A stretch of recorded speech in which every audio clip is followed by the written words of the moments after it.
سلام تخطاتلتنا الشانل كما يكنيكم كما يتخونوا سناكت كونا ناي وتر من يوتيو نايلو مارستي مچم ابزي غزيزي بستفل عليه من قدي استفل عليه اخيباتاتن وعلاتاتن كقبرون نرين نسمعنينا اشماتهم ويكاتي الاماناتهم بدقك حبر كله نسلامن نفغرن نمردان نحونتن مخاني زنقر ኣብቲ ውሽጢ ዝግበር ዘረባ ወይ ከዓ መደረ ክትርኢ ከለካ ግን ብትክክል እንታይ እቲ ሰላም ድዩ ትርጉሙ ተቀይሩ ወይስ ንሕና ኢና እቲ ሰላም ምርዳእ ኣብና ዘሎ ወይስ ሰብ ኣይፈልጦን ተባሂሉ ድዩ ዋላ ውራይልካይ ከምኡ ዝበሃል ንምንታይ ምዃኑ እቲ ዕላማ ኣይርዳእካን እዩ ኣብዚ ሓደ ዋዕላ ኣብዚ ዝሓለፈ ቅንያት ብስነ ጥበባውያን እውን ዝተሰነየ ዋዕላ ናይ ሰላም ወይ ከዓ ኣብ ዴንቨር ዝበሃል ናይ ኮሎራዶ ኣብ ኣሜሪካ ዝተገበረ ነይሩ ኣብ ጀርመን እውን ከምኡ ተገይሩ ነይሩ ኣብዚ ኣብ ተፈታዊ ቶክ ሾው ዝረኣኽዎ ሓደ ዋዕላ ገይሮም ነይሮም ኣብኡ ዝተዘርበ ግን ድሓን በዓልኩም ክትፈርድዎ ኢኹም መጀመርያ ኣዝዩ ነዊሕ ስለ ዝኾነ ሕልፍ ሕልፍ ኢልና ኢና ክንሪኦ ምክንያቱ ኩሉ ክንሪኦ ግዜ ስለ ዘይብልና ሶ መጀመርያ ከም ትሪእዎ ዘለኹም ናይ 4 ሰዓት እዩ ነይሩ ስለዚ እቲ ዘረባ ብዛዕባ ናይ ጀኖሳይድ ናይ ሩዋንዳ ከምኡውን ገለታት ነይሩ እስከ ካብዚኣ ክንጅምር ኢና ገለ ፖይንት ኣገዳስነት ዘለዎ ካብዚ ነጥብስ ከንጀምር እንታይ ቨርቹስ ዝኾነ ሰርክል ከመይ ጌርና ንገብሮ ካብ ፅቡቅ ናብ እሱ ከዓ እንዳዓበየ ክኸይድ እዩ ሕጂ ከምዛ ሰናይ ዝበለካ ለውጢ ናይ ኣተሓሳስባ ኣብ ሕብረተሰብ ክነምፅእ እንድዩ እቲ መጀመርያ ሓሳባት እቲ ሜድያታት ዘለኩም ተራ ከዓ ዓብዪ እዩ ክብልነሉ ማለት እዩ እቶም ሜድያ ነቲ ሕብረተሰብ ብትምህርቲ ኢኻ ተንቅሖ እቲ ትምህርቲ ከዓ እንዳተመዝገብካ ጥራዝ ሒዝካ ገለ ኣይኮነን በቲ ሜድያታት ኢኹም ተንቅሖ ምናልባት ኣንፃር ናይዚ ሰላም ዝኸይድ ዘሎ ሜድያ እንድሕር ኣሎ እውን እቶም ሜድያ ባዕሎም እዮም ክዋግእዎ ዘለዎም ማለት እዩ ናይ ዘረባ ውግእ ናይ ኣተሓሳስባታት ውግእ እቲ ንኸዶ መንገዲስ ኩሉ ሰብ ከም ዝፀላእ ደይብሉ ኣሚንካዮ ገለ ትኸይድ ኣይኮነን እቶም ቦቶም ላይኖም ዝትንከፎም ኣንፃርካ ክጉስጉሱ ስለዝኾኑ ንዕኦም እውን መልሲ ምድላው ናይቲ ሜድያ ስራሕ ይብል ኩላህና ተሓባቢርና ከዓ ዝብፃሕ ኮይኑ ስማኒ ኣኼባ ዝገብሩ ኩሉ ግዜ ተጠንቂቖም ስለ ዝዛረቡ ካብ ናቡ ብዙሕ ኣይትርን ኢኻ ሕጂ ኣብ ትርኢቶታት እዩ ኩሉ ግዜ እቲ ህዝቢ ብትኽክል ስምዒቱ ታው ዝኸይድ ንምንታይ ዕላማ እዩ ዝኸይድ እንታይ እዩ ዝደሊ ሕጂ ንርአ ብቅድሚት ደሞ ክንጅምር መጀመርያ ሰላም ከመይ ኣለኹም ከመይ ትውዕሉ እዚ ሓዊ ዳንኤል ዝሓተታስ ዝተመለሸትሉ ኮይኑ ተሰማዕንን ምክንያቱ እቲ ቦታ ኣይተበፅሕን ካብ ዓድዋ ነቒልካ ዓዲ ኾላ ክበፅሕ እስኪ ዓዲ ኾቴ ክትድይብ ኣለካ ቅድም ታዕቐብ ክትወፅ ኣለካ ሓረብ ዓዲ ኾላ እንድሕር ዳያ ተቕጫ ሕጂ እዚ ዘሎ ስርዓት ተኸሊፈ ኢሉ ኣሎ ብኣሽሓት ዝቁፅሩ ከዓ ብደገ ምሳና ኮይኖም ከዓ ኣለና ጎንኻ ብሉ ኣለው እዞም ሰባት እዚኦም ከይተሓምሸሹ ኣብዚ ሪኮንሳይሌሽን ክንበፅሕ ይንኽእል ኢና ልክዕ እዞም ኣብዚ ዘለና ኤርትራውያን ኣብቲ ፅንኩር ሰዓት እውን ኣብ ጎኒ ህዝቢ ትግራይ ኢና ኢልና ብኡ ከዓ እዩ እዚ ወፍሪ ሰላም እውን ዝቕፅል ዘሎ ንሕና ኣይኮነን እቲ ፀገም እቲ ተኸሊፈ ዝብል ዘሎ ግን ክሕምሸሽ ከይተሓምሸሸ ኣብ ንበፅሕ ነገር የለን ንዑ ንምሕምሻሽ ግን እዚ ሕጂ ተላዒሉ ዘሎ በዞም ደቅና ኣሕዋትና ንእሽተይ ብርጌድ ንሓመድ ይኹን ካልእ ኣቀላጢፍና ንዕኡ ምስ ሓምሸሽናዮ ግን my first reaction እቲ ኣዘራርባ ኣጠቃቅማ ቃላት ካብ ዓበይትን ካብ ለባማትን ትፅበዮ እንታይ እዩ ዝብል ከመይ ጌርና ነዚ ህዝቢ ኣተሃዳዲና ኣብ መስመር ናይ ዲስካሽንን ናይ ምርድዳእን ነእትዎ ዝብል ክኸውን ዝግባእ እንታይ ማለት እዩ እዚ ሕጂ እታ ዘረባ ናቱ ነቲ ኣብ ናይ ምስ ትግራይ ኣብ ሕውነት ኣብ ምፍቃር እንዲ ዘሎ እቲ ኣኼባ ተኸይዱ ዘሎ ሰሚናር ምስ ተጋሩ ይኹን ምስ ሱዳናውያን ይኹን ምስ ሶማልያውያን ፍቅርን ሰላምን ክህልወና ካልኦት ርእቶኹም ኣይግድሰንን እዩ ኣነ ግን ምስ ጎረባብቲ ምስ ኩሎም ኣብ ዙርያና ዘለው ፍቅርን ሰላምን ክህልወና ሕውነትን ተሓቋቂፍካ ናይ ምንባርን ክህሉ ልዕሊ ማንም ኣነ ይደሊ ክሊር ባት እንታይ ዝብል ዘሎ ንኣብነት እቲ ዝግበር ዘሎ ኩነታት እቶም ነቲ ስርዓት ዝድግፉ ዘለው ክሕምሸሽ ኣለዎም እዩ ዝብል ዘሎ እቲ ስርዓት ዝድግፍ ዘሎ ሰብ ወይ ድማ ምስቲ ናቶም ኣቃዋማ ንሕና ምስ ናይ ትግራይ ህዝቢ ኢና ዘለና እዩ ዝብል ዘሎ ኣንፃሩ ንዘሎ ኩሉ ክሕምሸሽ ከም ዘለዎ ይዛረብ ዘሎ ብካልእ ዘረባ እቲ ናቶም ፖለቲካዊ ኣቕዋም ወይ ከዓ ርድኢት ንዑ ዝቃወም ዘበለ ኩሉ ክሕምሸሽ ኣለዎ ዝብል ኣተሓሳስባ እዩ እዚ ድማ ፍትሓዊ ወይ ከዓ ሰላማዊ ነገር ከም ዘይኮነ ይርዳእካ ስለምንታይ ልክ ነትንሳቶም ምስትግራይ ልፍንትኽ ፍጥሮ ዝፍትኑ ዘለው ካልኦት ማሕበረሰባት ኤርትራውያን ከይቅበልዎ ይኽእሉ እዮም ናትካ ሪቶ ከኽብሩልካ ይኽእሉ ናትኩም ሪቶ ከኽብሩልኩም ይኽእሉ ኾኑ ንዑ ስለዘይቅበልዎ ግን ክትሕምሽሾም ትደሊ እንተለኻ ንሳቶም ድማ ብትክክል ከምቲ ናትካ ነፍሰ ምክልኻል ክገብሩ እዮም ስለዚ ኣብ ከምዚ ጉባኤ ኣገይን እዚኣ ግን ኣይኮንኩን ሪያክት ክገብራ ንቐፅል ብዙሕ ዘገርም ክትሰምዑ ኢኹም ኣብ ሪኮንሳሌሽን ንክንበፅሕ እዚ ሕጂ ወፍሪ ሰላም ዝገብሮ ዘሎ ኣብ ማዕሉ ክውዕል ኮይኑ ይስማዓኒ ታንኪዩ እታ ወፍሪ ሰላም ብኻላ ዘራርባ ምስ ተጋሩ ሰላም ነቲ ምስ ተጋሩ ክሓብር ዘይደሊ ግን ምሕምሻሽ እያ ካብታ ናቱ ድምፂ ትጣቐየት እውን ሪኢኹም ኣለኹም ማለት እዩ ፕሊስ ላይ ግበር ሳፖርት ግበር ነዚ ቻናል ሌትስ ጎ ናው يعني لنا سنتر هايله كلا سوري እዚኣ ሓንቲ ካብተን ኣገዳሲት እያ ፅኒኢልኩም ስምዕዋ ሕጂ ልምዲ ናይ ህዝቢ ትግራይ ትግራይ ክንብል ከለና ክልተ ተጋሩ ኣብ ልዕሊ ኣብ ትሕቲ ኮሎኒያሊዝም 60 ዓመት ዝፀናሕናን 7,000 ዓመት ወይ ሚልዮናት ዓመት ብሓንሳእ ዝፀናሕናን እቲ 60 ዓመት ንሓና ዜሮ እዩ እዚ ገበን ተፈፂሙ ገበን ኣፋታትሓ ህዝቢ ትግርኛ ይፈልጦ እዩ ስምዕዎ ናይ ታሪክ ናይ ትግራይ ትግርኛ እዩ ክነግር ዝፍትን ዘሎ ስለዚ ኣገይን እቲ ኣጀንዳ እንታይ ምዃኑ ኩሉ ግዜ ንፁር እዩ እቲ ኣኼባ ንሱ ይኮነን ዲክቴት ዝገብሮ ብልክዕ ርእቶ ይህብ ኣሎ ግን ብሓም ተደጋጋመ መንገዲ እዚኣ ክትመፅእ እያ ሕጂ እውን ፅቡቅ ጌርኩም ዝሓለፈትኩም ተላ ኦኬ ሌትስ ጎ ትግራይ ክንብል ከለና ክልተ ተጋሩ ኣብ ልዕሊ ኣብ ትሕቲ ኮሎኒያሊዝም 60 ዓመት ዝፀናሕናን 7,000 ዓመት ወይ ሚልዮናት ዓመት ብሓንሳእ ዝፀናሕናን እቲ 60 ዓመት ንሓና ዜሮ እዩ እዚ ገበን ተፈፂሙ ገበን ኣፋታትሓ ህዝቢ ትግርኛ ይፈልጦ እዩ ሰብ ክመውት እንከሎ ናበይ ከይዱ ንብል ክርስቲያን ንኹንስና ንላዕሊ ናብ ሰማይ ናመን ናብቱ ዝፈጠሩ ኣመንቲ ኢና ብግዲ ኣመኑ ዝብለና ሰብ የለን ግን እግዚኣብሔር ዘይተኣምኑ እንተኮይንኩም ናብ ሰበይትኩም ትሰግዱ ኢኹም ናብ ሰበይቱ ዘይሰግድ ድማ ናብ ገሊአን ክሰግድ እዩ ብዘይ እግዚኣብሔር ብዘይ እምነት ሓደ ሰብ ጠጠው ዝብል የለን እግዚኣብሔር በልዎ እምኒ በልዎ ድላይኩም ፀውዕዎ ግን ትሰግዱ ኢኹም ናብ ልምዲ ትሰግዱ ናብ መስተ ትሰግዱ ናብ ሽጋራ ትሰግዱ ናብ ዝኾነ ክሰግዱ ኢኹም ብዘይካ እግዚኣብሔር ካሊእ እግዚኣብሔር ኢልኩም ኣይትፀውዕዎ ግን ባራዩ ናይ ሓደ እምነት ኢኹም ድኻምነት ስለ ሰብኣዊ ድኻምነት ስለ ዘሎ ንሕና ክንፈትሖ ኢና ክፍታሕ እዩ ጋንየን ዓዲ ሃለኹ ክኸይድ እዩ ሎሚ ሎ ፅባሕ ኣጋንንቲ ማጨሎ ተደሪቢ ሃሎም ይኸዱ እዮም ንሓመዱ ድዩ ንደሮንኡ ብዘየገድስ ክድርበዩ እዮም ክኸዱ እዮም ዘይኸድ የለን እዚ ሰብኣይ ኣየስተውዓልናን ምክንያቱ እቲ ትግርኛ ተናጋሪ ኣብ ኩናት ተሸኒፉ ኣይፈልጥን ተሳዒሩ ኣይፈልጥን ፈቲኹም ፀሊኹም ትግርኛ ተናጋሪን ኣብ ክልተ ቦታ መቂልዎ ፀላኢ መቂልዎ ኣብ ክልተ ቦታ ይርከብ ሓደ መዓልቲ ሓደ ዓብዪ ትግራዋይ ክኸውን እዩ ማለት ትግራዋይ ማለት እውን ትርጉም ናይ ባዕሉ ኣለዎ እቶ ኤርትራ ሕጂ ኣነ እንታይ ዝብሎ ሃገር ባሕሪ ነጋሲ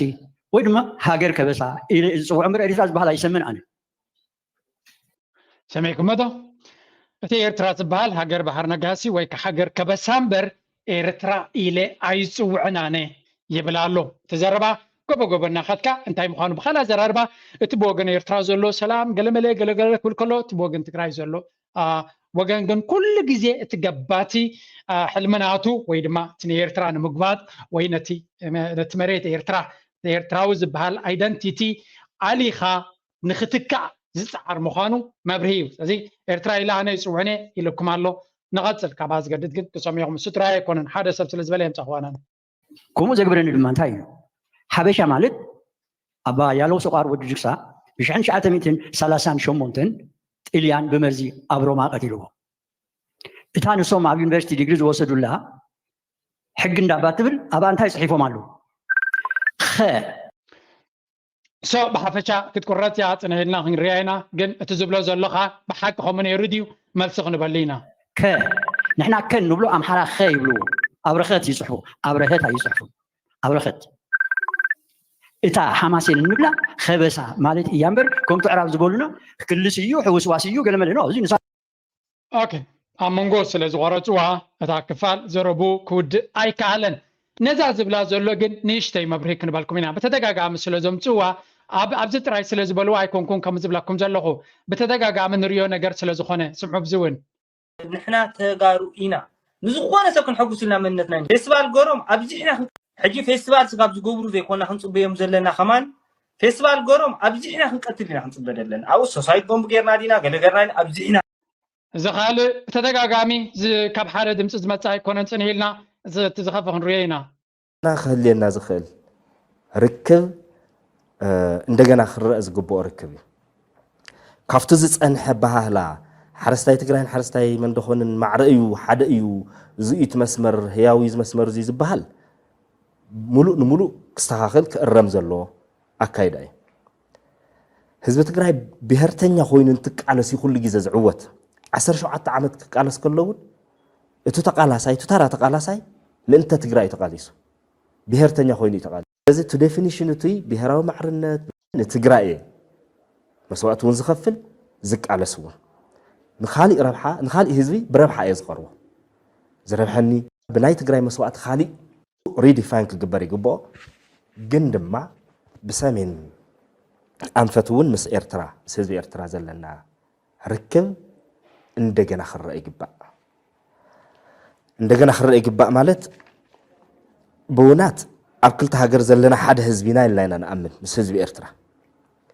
ናይ ባዕልና ሃገር ዘይብልና ህዝቢ ትግራይ كملس عينا the same logic حجي نقاتل هابتي كان دارستي please like جبرو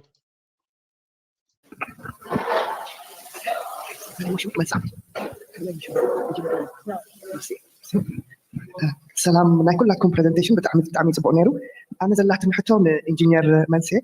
اذا ناي ريتين زرع حناسي ناي فلايت ناي ديمقراسي اب افرا 2.2 تبلسي بخمئه تعقيله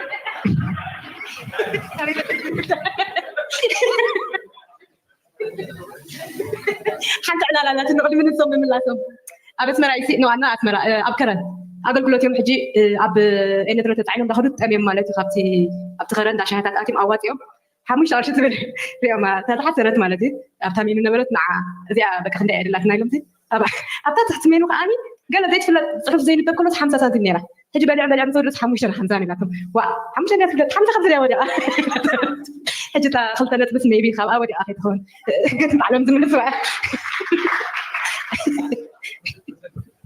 anyway عفوا اوكي ማለት ኔጌቲቭ ውን سمع حجي ተበዝሑ እንዲዩ ናይ ባዕልክ ክንዛረብ እንተኮይንና ግን ኣነ እቲ ኢንፎርሜሽን ዝረኸብክዎ ኢኮኖሚስት ኢንቴሊጀንስ ዩኒት ዝበሃል ዘውፅኦ ሪፖርት እዩ ተን ረዋሒታት ከዓ 5 ረዋሒታት ኣለዋ ሓደ ኤሌክቶራል ፕሮሰስ ምህላውን ዘይምህላውን which is የለን ኣብ ኤርትራ ምርጫ እውን የለን ፕሉራሊዝም ምህላውን ዘይምህላውን የለን ካልእ ፓርቲ ስለዚ ዜሮ እዩ ዝኸውን ሲቪል ሊበርቲስ ከም ትፈልጥዎ የለን ንሱ እውን ፖለቲካል ፓርቲሲፔሽን ንሱ እውን የለን ፖለቲካል ካልቸር ንሱ እውን ዜሮ እዩ ስለዚ እታ ሓንቲ ምናልባት ዝረኸበት ፈንክሽኒንግ ገቨርንመንት ምህላውን ዘይምህላውን እያ ምናልባት ኣብኣ ትኸውን ንስተይ ፎዘት ምክንያቱም ንኣብነት ሶማልያ ፈንክሽኒንግ ገቨርንመንት ከይሃለዋ 10 ዓመት ገይራ ዝሓለፈትሉ ግዜ ኣሎ ኣብ ኤርትራ ግን ተናእሰ መንግስቲ ዝበሃል መንግስቲ ኣሎ መንግስቲ ኣሎ ኣይበልኩን መንግስቲ ዝበሃል መንግስቲ ኣሎ እንታይ ኢሉ ሰሚዕኩም ኣሎ ኣብ ኤርትራ መንግስቲ ኣሎ ኣይበልኩን መንግስቲ ዝበሃል እዩ ዘሎ መንግስቲ ዝበሃል ኣምር እዩ ዘሎ እምበር መንግስቲ የለን እዩ ዝብል ዘሎ መንግስቲ ተዘይነብር ዳ እንታይ ዝኩሉ ዕንዋት ኣውሪድልና ኢልኩም ዘጥራሓኩም ዘሎ እቲ ብድዐ ካብ ተጋሩ ዝወፅእ ናይ ብሓቂ ዲስጋስቲንግ ከምዚ ዘሕፍር እዩ ማቲ መንግስቲ የለን ኢልካ ክትዛረብ ክትፀልኦን ክትፈትዎን ካልኣርስቲ እዩ መንግስቲ ስለ ዘሎ ሰራዊት ስለ ዘሎ ዘይኮነን ዝኩሉ ፀገም ፈጢሩ ኢልኩም በታ ሓደ ሰራዊት ከምዚ ገይሩ ሃሲዩና ገለመለገለ እናበልካ ትዛረብ በቲ ከዓ እቲ ንዕቃት ማለት እዩ but anyway that's not the point ሕጂ ንቐፅል ኣብዚ ሕጂ ክትሪእዎ ኢኹም እቲ ሪል ካለርስ ክወፅእ ክጅምር እዩ Thank you. تعال حط لك اوكي يقرأ لك حط لنا كم زغونه تاعت التلفزيون يعني لنا انا حطو حجي اقدر تحطوه again after the same topic ملسينا خم استعيتي عاد لاتني نتو خلع وايد خلع درجه زلو اذا يمنايتي اب حقوقاتنا يوم صقم زفطورو تنرخمو نزين مملاس زحيز زلو تولدي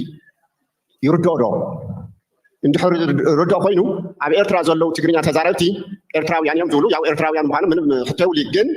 ዝዛረብዎ ግን ትግርኛ እዩ ትግርኛ ቋንቋ ስለዚ እንታይ እዩ ዘርእኹም ዘርኦም እንታይ እዩ ተልካዮም ኤርትራ እዮም ዝብሉካ እቲ ትግርኛ ዝዛረብዎ ሲ ኣብ ኤርትራ ትግርኛ ኢና ዝበሃል በት ቋንቋናስ ትግርኛ ኢና እዮም ባትብሉካ ስለዚ እዚኣ ሲ ክሊር ንድሕትኸውን ኮይና ባዕሎም እመኑ ስኻትኩም እውን የክብለካ ደልየ ምክንያቱም ተጋሩ ምዃንኩምስ እመኑ ትግርኛ ይኮንኩም ግን በቲ ቋንቋና ትግርኛ ኣይትበልዎ የክብለኩም ደልየ Thank you. هاي إذا نحن تأخذ تقللن مش تخيلكم تعرفون كيف ترسلون. Thank you. سمعنا له. مجمرات is very impressive presentation. I salute you for that. حجز لنا حتى تم إريتراويان generation بذيك سلام انتاي تقعد لكم بزعبا إريترا تقولوا حسبوا كمون إذا تقروا سلام سي حراين تقولوا نقبرين نملالنا أبزي زلوا كنا تطريقهم كتقرأ انتاي تقولوا لا أقعد لكم كذل صلي فتوي أني لي. وديل. Thank you. بتسوي دوخ جمر تعتمد زنا بستدخل لحد أول ننتظر. أوه يا غني لي. الجسم that's very important. The intention is موعجي. أنا أنتي زبل مثلك أبتي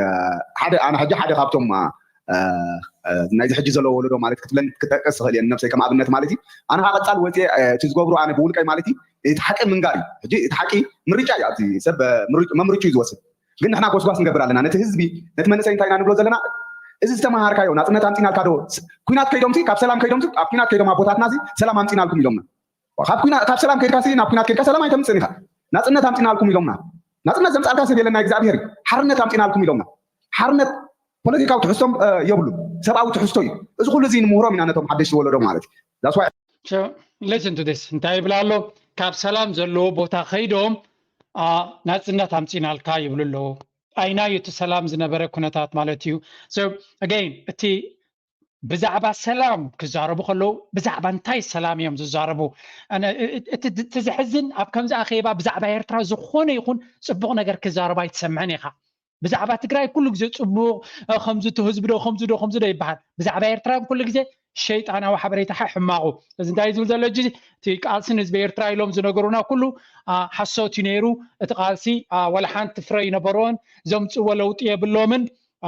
كابت عجي تدناس نتسويهم تقاليسهم أبت سورا بزح واقع استخفلت ترجم يبلون زمت ولا ناس ندما قد ميز نبرة مجزعتي شعوز نبرة يحيش يزبل زلوا كليري الريالي تجن كما يكون سلمتاي إيرترانات إذا إيرترا لهم زاربو لا زلوا بزعبا بحبوز زاربو زلوا دحر تنويحن مريرن كالسي زمزات هجريا بتخكل اتناتنات كل كسب كم زدليو كوينو أيكونن السو توسع قالسيو مخنياتو هذا هجر بزح عينت قالسي زدليو أتي عندنا إذا جت على عليو هذا internationally بعالم لخه recognize الزخونات بانديرا زلوا أب عالم دم كبر زلوا ولا ونتا استحلوت هجر الله نزيد مال ولا ونت أبي ينسى لستسقل ديكونه التهزبي واقع نخاف لي يزعق بزلوا مخنياتو أتوم كات غربيت ناتنا بتدقاقامي ناتوم ريتو ناتوم حسب نتناتوم تسقطات كم حضروا زي كونس نتنهيرترا مقومات قدام يسرحوا من أتبوق صوتات ناتومن بتدقاقامي حسيبنا دي كونس بقافهم بمبال كمان الربيبهم ناس لزلوا تزحزن ما بتمسعتهم سلام كفتني يزبل زلوا أكال وي كفالنا يتحبر تسب تمساسالي كم تناتاتهم مرقز حيزوز قرب بمخانين حجي سمعوا قاتلوا عجنا بقينا حمود نرزل لنا من قصاص ولا زحجش ولدو متي خزارب كله أنا تقراوي إلي ززارب زي قلنا تكلم زحجش ولدو خزارب كله أنا تقراوي إلي ززارب لكم الله كلي let's go خان فلتيو إيرتراز بحال زي هاجر الله زي قلنا قالوا إيرتراز بحال زي قلنا إنتي أبتي نايمنا كنزارب كلنا مسبوع سبات متيوم عبيتي ناي سوساتات مالتي عبيتي بعد ما زدوا سبات نحنا إيرتراوي يعني نازل له سبات مننتنا ولا خم إيرتراونا كم مننا زوجتوا سبات علو الناس نحنا وتينا أميرا وتينا نكاتهم سبات نمورهم سبات علو مالتي سلذي كاس بس عبد وقت تراي أبز حلفة إذا نريد زلنا ولا دم تقاومه بزعين كل اللي هو يبدأ أسرع منه انتي مسيرك اتك قال سخا هاي جمرنا عخاي نخالي سبت قالوا سو مغنيات يبلكا انت لو تزمتك وش تخاي وشتاوي فلسفنا ناكا نايت حساسبها فلسفنا ايه هوتك صغير ولا بحضرك اكو سلام تمصب عن خمر غربيتك سلام يمتلكاني اديها سلام يمتلكاني بحضرك كتبتنلكا تخل عركا حضرك زبتنلكا حوا حضرك زبتنلكا سلامنتاي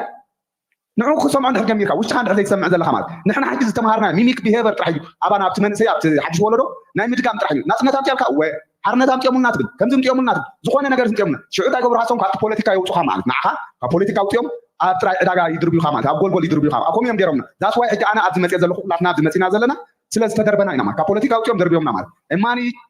የፖለቲሻን ባይ ኔቸር ኢልካ ዝኾነ ሰብ ፖለቲከኛ እዩ እዚ ንገብሮ ዘለና ንባዕሉ እዚ ፖለቲካ ኮይ ናብ ሰላም ዘጓዓዘና ዘሎ ካበይና ካብ ሰላም ንጓዓዝ ዘለና ካብ ምንታይ ካብ ውሽጥና ሰላም ኣበይ ዘሎ ኣብ ውሽጥና عوشنا سلام سلس قبرنا هنا زم أبزلنا سبات أكيدنا كما يجينا نخلو سبا سلام نمهر زلنا نبزلا سلازي نحنا اتحقق سب وحطوي من بعد مر سلاز بالتحقي قد يقوى السيد خلي قلنا نحنا اتحقق نقبرنا نخل نقبرنا سمونا ونا مسانا أمنا يتفتاو شو أمنا يديت أمنا يفنان إندا مسانا بزعبا تقوداينا بزعبا تحقي زعبا تستمهار حصوتن سلين أبانا أبو بحقوتاتنا نبانا خميلي كتيلو مالك لذي سب نناتو يقبر نناتنا جامنا نقبر علينا أنا سمارا له يديت على قالوا تبز حسابات له ميديا زنتفو له بعكال كادنتو نعمنا زي محجزة محواتنا بزي ناي وفر سلام ذكاير إذا حدا خابت نقبرو زلنا مالك ناي لو تقوداي مالك لذي أنا حمدي أخذ لازم قلتها قوداي thank you. Okay, حجي أنا بإنجلش I'm going to answer in English. Okay. Haji, Eritrea is a country, and Eritrea is more than Tigrinya speaking, Yeah, for us, we're doing campaign for peace for Eritrea and Tigray. Okay. So we have to recognize the reality. እንታይ ይብላሉ ካብን አቡ ናይ ዝሪቶ ዝሓሸ እንታይ ይብላሉ መጀመሪያ ኤርትራ ሃገር እያ ስለዚ ትኩንነት ከነስዕለሉ ክንክል ኣለና ኤርትራ ሃገር እያ ይብላሉ ኤርትራ ድማ ናይ ትግርኛ ሃገር ጥራይ እውን ኣይኮነትን ይብላሉ ስለዚ ኣብ መንጎ ትግራይን ኣብ መንጎ ኤርትራን ዘሎ ዝምድና እንድሕር ኮይና ክንሃንፅ መጀመሪያ እቲ ሪያሊቲ ወይ ትኩንነት ከም ዘለዎ ክንቅበል ኣለና ይብላሉ I'm sure ታናቱ ኦፒኒየን በብዛሓት ተቃውሞም ተጋጥማው ግን ንስማዩ In Eritrea, you have Baal Saho, Kunama, Nara, Hadara, Rashida, and Tigray speaking. And of course, Tigrinya. Haji, ethnically, Baal people in Eritrea and Tigrinya speaking in Eritrea and Tigray, to me, we're one and the same. That's the truth. But when you think of Eritrea, it's not 100% from Tigray. That's the reality of it. We have to build relationships with every group the same way in Tigray. You have Europe and Kunama and so forth. So እንታይ ብሎም ኣሎ መጀመርያ ናይ ኤርትራ ትበሃል መጀመርያ ብብሄር ወይ ከም ብሄር ክሪኦ ከለኹ ትግርኛ ኣብ ኤርትራ ዘሎን ኣብ ትግራይ ዘሎን ሓደ እዩ ንዓይ ይብለኩም ኣሎ ብምቕፃል ኣብ ኤርትራ ዝተፈላለዩ ብሄራት ኣለዉ እዮም ስለዚ እንድሕር እቲ ሰላም ኣብ መንጎ ክልቲኦም ከም ንብል ኮይና እታ ሃገር ናይ ትግርኛ ጥራይ ዘይኮነት ምስቶም ካልኦት ብሄራት እውን ልክዕ ዝምድና ክንፈጥር ክንክል ኣለና እንታይ ይብላሎ ልክዕ ከምቲ ንስኻትኩም ኣብ ትግራይ ምስቶም ኢሮብን ምስቶም ኩናማ ምስቶም ካልኦምን ዝምድና ክትፈጥሩ ትደልዩ ንሕና ድማ ዝምድና ክንፈጥር ኣለና ይብላሎ so ንቐፅል We have to build relation with every group in order to create the solidarity that we're looking for. Because the minute we ignore one another, sure in the balut agam comes to you. And each group, believe it or not, grievance alawam, like Adam. That I don't even know. Haji, if you ask me, Jonas, do you speak Tigray? I would say no. Jonas, do you speak Arabic? I would say no. Do you speak Soha? I would say no. Do you speak Tigrinya? I would say better. Yes, I do. So the thing is, it's very important that we don't get lost in we are the only identity. There's a lot of identities. We have to.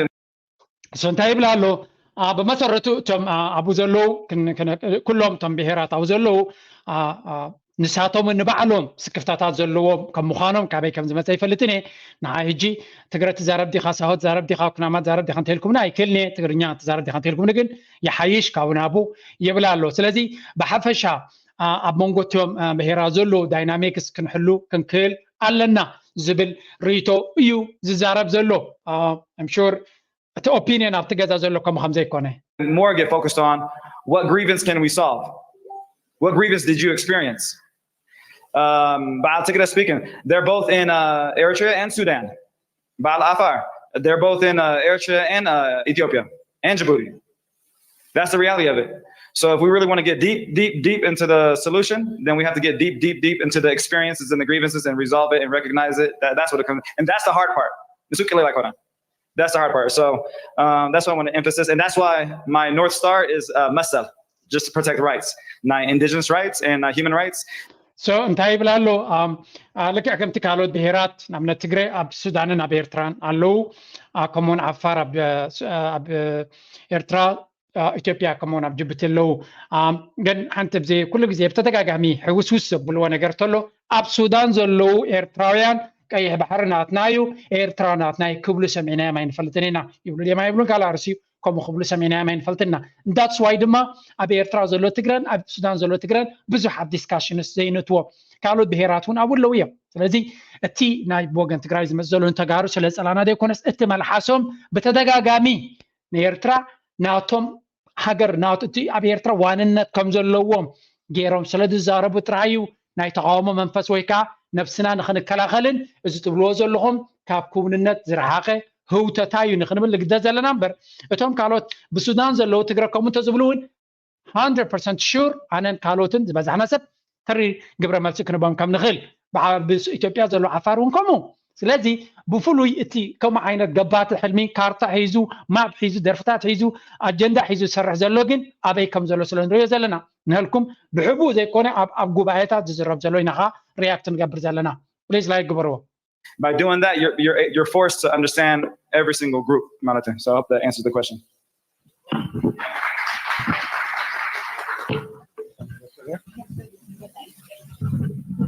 تاعتو زي جرالو جنريشن انتاي بلان wait a minute دحر السلام دي دحر السلام دي دحر السلام اوكي مجمريا سلام كتركب فتحن قوام كتركب لك فتحنا ديلا سلام كده مسايت خنيخ إذا حج دولو جنريشن إحنا مالتي إنتاينا جيرنا تفرحينا سيرنا كله ما تيسي أو تخطري وضعناهم مالتي كندوز أكل حزبس مريروس قوام فتحي دلي سلام دلي يلو تسيو مالتي مجمّر يعني دلي فتحي قوام سلام سراتنا فتحوا بيوتالو ديم يلون زغابير فلوتو ستيب باي ستيب مجمّريا سي تي زغزل دحري عاد خا خاتهانص مجمّريا كن فتحي خلولو قوام كلولو سب كيف رح دقيسو خلالو نفرو خاني عاد تهانص مالتي عاد هانيسكا سب دافر حد نبر خوينو تهانص عاد بايدن اندي كن دافر حد نبر ندحر خوينو ኤርትራዊ ሃገረይን ተበልካ ህግደፍ ኩሉ ነገር ተወዲ ተታሓሓዝ ተሓቋቆፍ ኤርትራዊ ሃገረይን ተበልካ ህግደፍባ ናይ እዝንባ ናይ ፍንጫባ እንዳበሉ ብገዛእ ሃገርካ ከይትሕበን ብገዛእ ታሪኽካ ከይትማጎት ብገዛእ ሰራዊትካ ከይትኮርዕ ንሓድሕድካ ምትእምማን ከተጉድል ብረቂቕ ክሰርሕሉ ዝፀንሑ እከይ ውዲት ምስኦም ተቐቢሩሎ أستوعل من ينجزأ وجنو سراويت إيرتراي كبر زبل من ينجزأ هزبو زدون قروه زبل من ينجزأ الديتاتو جمديس كلا زبل من ينجزأ تاريخهم يلزقواني من ينجزأ هجرو بوج حد كتندد تجرايت سعر زبل من ينجزأ سراويتو بجينوسايد زخصص بزيكا قلت مالليت بزيكا حتلا مالليت بزيكا زقاق مالليت شربلوا زين رسايو نزيهم حجس تقراي تعوتي لنا خن نزاربلهم نزيهم كم زغبرونا مرحت ويانا كن بخمينا خعوت ندليم سلازي سرنان كردادان ديمقراطيان كحطو زدلي شو بزاف قداي بتدقاقامي تزارب إيرترا ايدنتيتيناتنا كم تقراي دو قلو دبحال اسكن نسمع حنساب نشتي دقاقي نسمع يوزي زي تحقي مع زبني إيرتراوي تقراوي تباحدو تصوع على زمن ماسي كنقرنا دخولو ماسي هنا إيرتراوي تقراوي إيلو زاربولون تقبلون بو تصوع على زمن قالو دو كلمة إليان يخون دحرت إليان سي حادي إيرتراوي تقراوي تباحدو تصوع مع زمن بمسارته جن اتمنى الناس بحال قانق أطرح خمسة كونه تنتينا هنا بزح نقرات خمسة معلم نزين دحر تقبلنا يو بتا قانق أطرح علنا تقرينيا زاروبو زخون زن بهرات زناي بهر تقرينيا بحال زولاس تقرينيا سل زارباس نايقدن تقراوتيو كنو بلوم نخيل دينا لوجيك على ودي سنو موجود هوديو نعمنا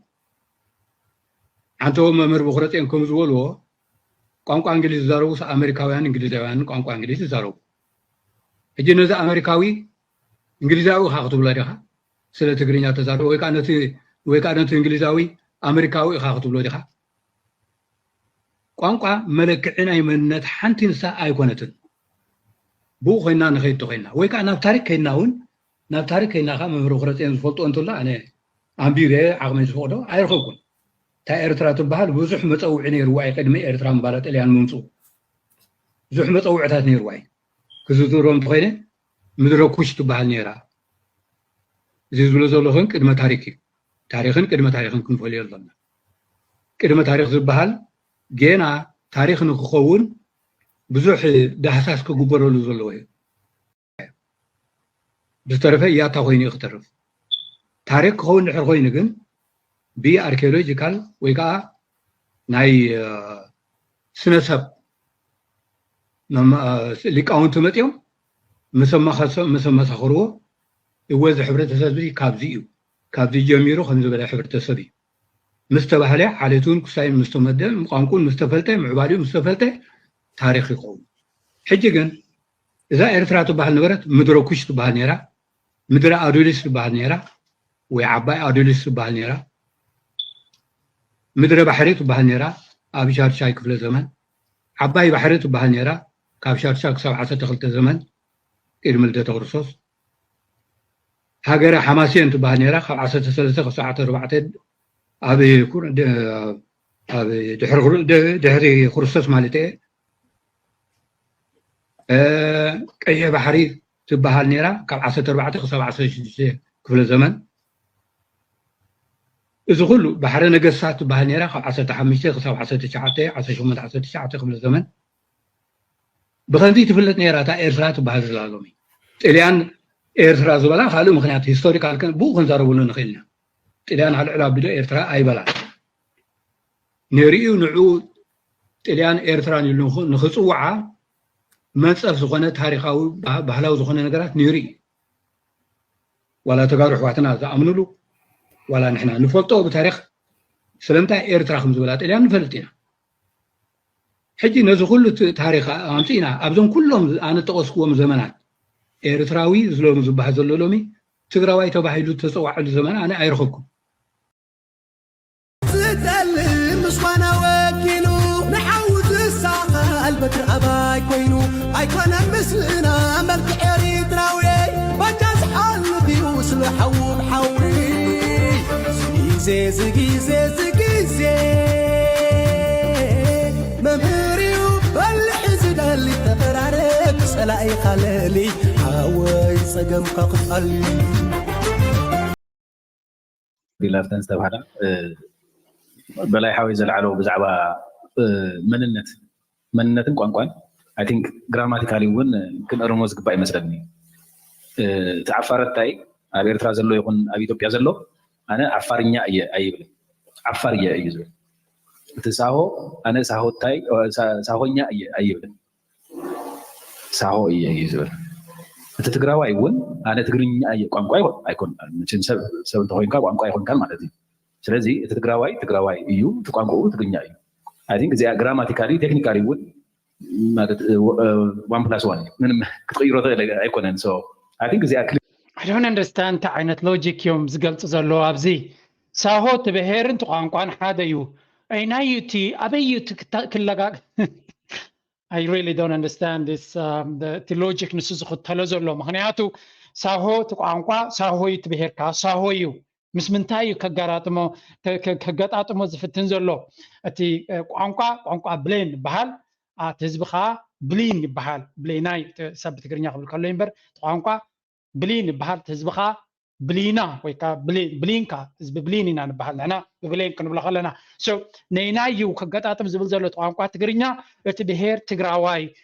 I don't understand the logic again በታሪክ ካብ መምህር በየነ ብለኩም ፀኒሑ ኣበየናይ ክፋል ዝነበረ እዩ ብታሪክ ኣበየናይ ክፍለ ዘበን እዩ ኣብ ኤርትራ ዘሎ ህዝቢ ትግራዋይ ዝበሃል ዝነበረ ንዝብል ክምልስ ዝኽእል ዝኾነ ታሪካዊ ሰነድ እውን ከቕርቡ ኣይረኣናን እንተቕሪቦም we are still open to hear ምግባር ግን እንታይ እዩ ብድሕሪኡ ዘሎ ሴንቲመንት ይገልጽ ማለት እዩ ብድሕሪኡ እዚ ሶሻል ኢንጂነሪንግ ዝበሃል ማሕበራዊ ህንደሳ ኣብ ውሽጢ ኤርትራ ዝተሰርሐ ካብ ጣልያን ጀሚሩ እዚ ንመንነትካ ገዲፍካ ካሊእ መንነት ክትእልሽ ዝተሰርሐ ሶሻል ኢንጂነሪንግ ናቱ ውፅኢት እዩ ስለዚ ንዑ ምስባር ባይ ዘ ወይ ካብ መንነቱ ዝረሓቐ ሰብ ሲቪላይዜሽን ቢልድ ክገብራ ይኽእል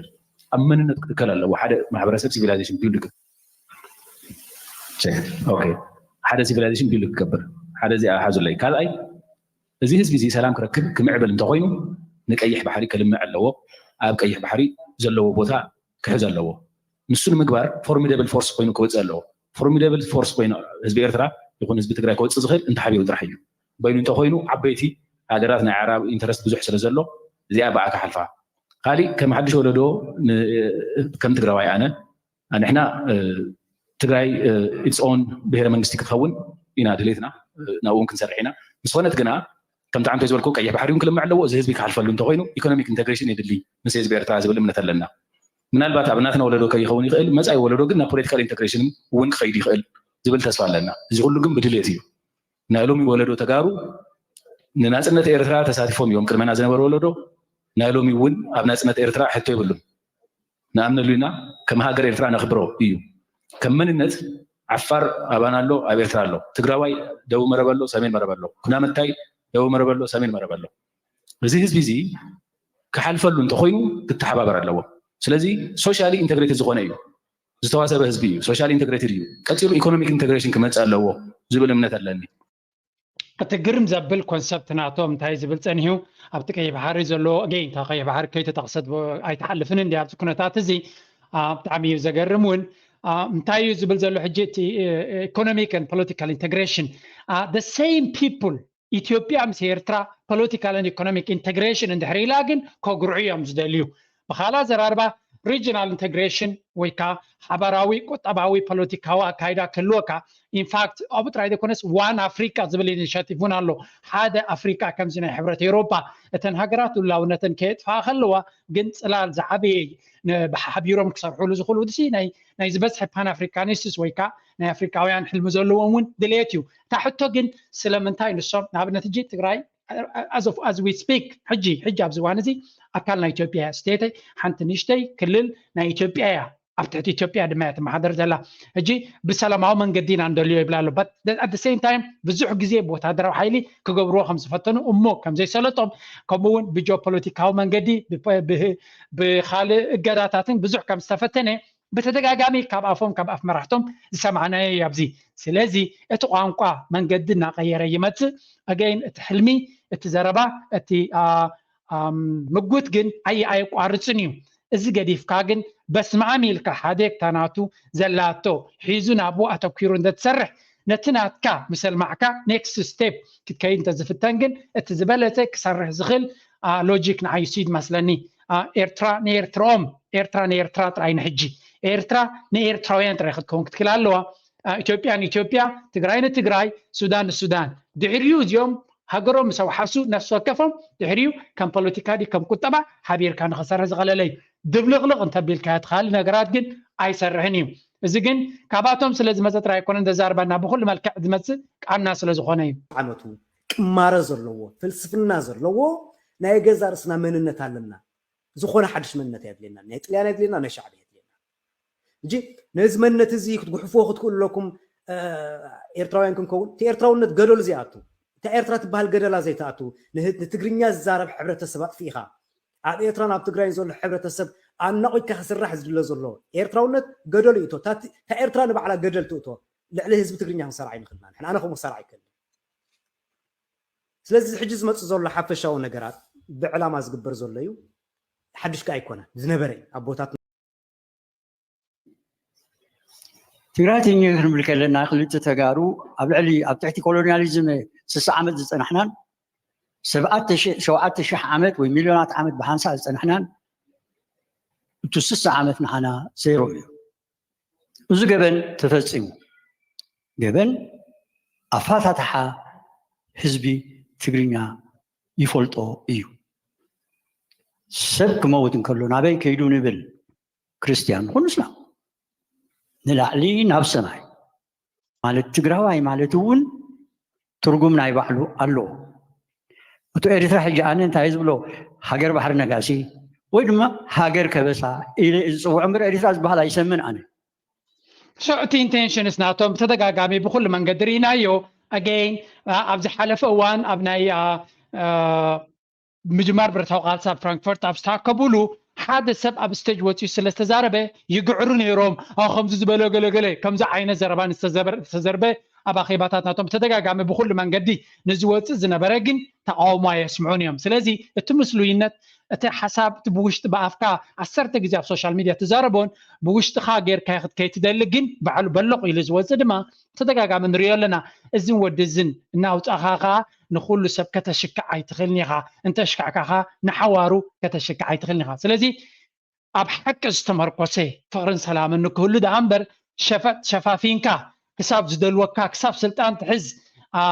بحادينا كتبلت أنيكا ناي كبسة هاجر يزبله نزبلوش ما قلتها تحيسكا عشغل عوي عياشو زبلوا ويبسميه زبلوا ديكونس استوعي لهم ما يوم سطيو عبيت الناشون زاربوا أجندة حيسكا نامتها